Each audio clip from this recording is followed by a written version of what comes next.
A quote is when you borrow another's words verbatim. This can be a very handy tool in an essay, but it can be tempting to overuse quotations. Your paper is meant to showcase your ideas and understanding of the topic. By using too many quotations, you may accidentally let another author's words overpower your own. While those authors may be great, it's not what your instructor is looking for in your paper. So how do we make sure that we're using quotations effectively in our papers? There are two main aspects to this: what quotes to use and how to best embed them within your essay. Let's start with how we determine what quotes are best to use. There are four main categories. Number 1. The original author worded it so well that any kind of paraphrasing of the idea simply wouldn't do it justice. This is a situation that you may run into more with resources about humanities or the arts, rather than more technical subjects like engineering or health professions. Number 2. Quoting a respected authority on the subject to help strengthen your idea or argument. This is a call to ethos, and it can be an excellent way to support your main idea. For example, let's consider the following sentences. Some argue that it's pretty nifty to learn about practices within business. Parentheses, Doe, 2019, end parentheses. According to tenured professor at ABC University, John Doe, parentheses, 2019, end parentheses, studying business is super cool, parentheses, page 5, end parentheses. While both sentences cite John Doe, we might trust the quote a bit more since we introduced who Doe is, which helps the reader understand why we care what Doe says. Number 3. To best analyze a specific passage in a resource, you'll likely need to quote said passage. This is particularly relevant if you're analyzing the passage for aspects like word choice or recurring themes, as you would in an English or humanities course. And number 4, when you're evaluating another's arguments or ideas, it's useful to use direct quotes in your paper. This allows your readers to have a clearer view of that author's views and can powerfully set the stage for your analysis.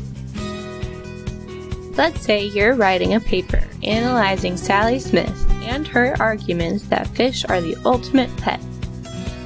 By using quotations from Sally Smith, you show the reader a very clear picture of what her argument is.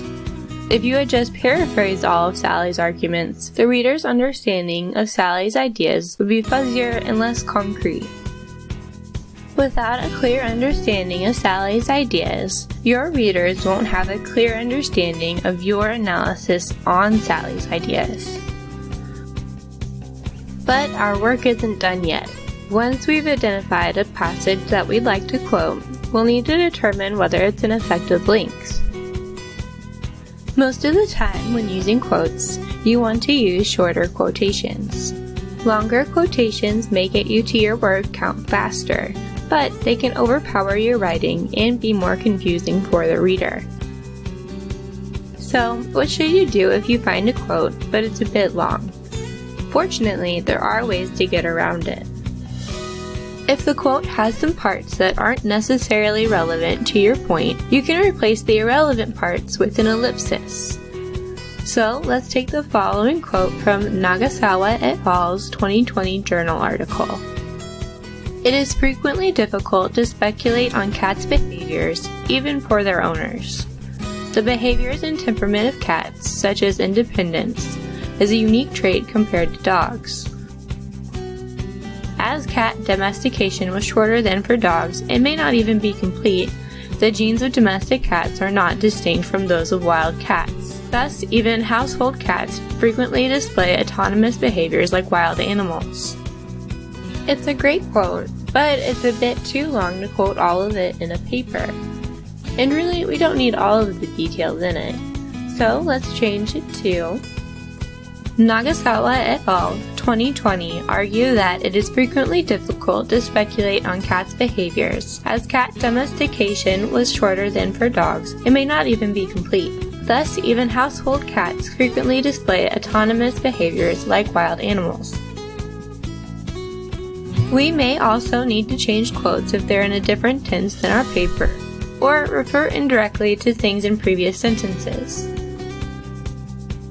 For example, according to Nagasawa et al. 2020, it is unclear whether there's an association between these clicker training interactions with cats and the health benefits people can experience through cat ownership. In this case, the previous sentence in the journal article had introduced the topic of clicker training, and thus was able to simply refer to the training as interactions. However, in our paper, it likely wouldn't make sense without knowing the interactions were training interactions with the clicker. We show that we've added something for the reader's understanding by encasing the addition with square brackets. Now that we've learned how to use quotes, let's go over how to embed them into our papers. First, it's important to introduce the quotes properly. Just like it wouldn't make sense to quote stuff in conversation without introducing the quote, it doesn't make a lot of sense to a reader either. An easy way to introduce a quote is to use a signal phrase. This is a technique in which you give a brief introduction of the author of the quote that you're about to use. We actually used signal phrases in both of our earlier examples from the Nagasawa et al. Journal article. The next aspect of embedding quotes is how to use the quotation marks. These punctuation marks help the reader understand which parts of the sentence were directly borrowed. But the formatting of this can be a bit tricky. When you introduce the author in the signal phrase, you'll need to follow it with the publication date. After the publication date, there will be a comma that separates the signal phrase from the quote. The quotation will be tucked in between the quotation marks. After the quotation marks end, you'll include the page number for the quotation in parentheses. After the parentheses, you'll put a period. But if you're using a longer quotation, the format is called a block quotation. Be sure to keep in mind that block quotations should be used sparingly. And rather than tucking it in between quotation marks, you'll indent the quotation by a ½ inch. The entire block quote should be double-spaced.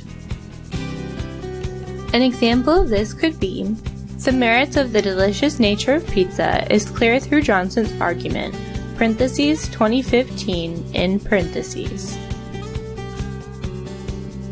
And that's all there is to it. If you have further questions on how to use quotations properly, be sure to reach out to your instructor or a tutor.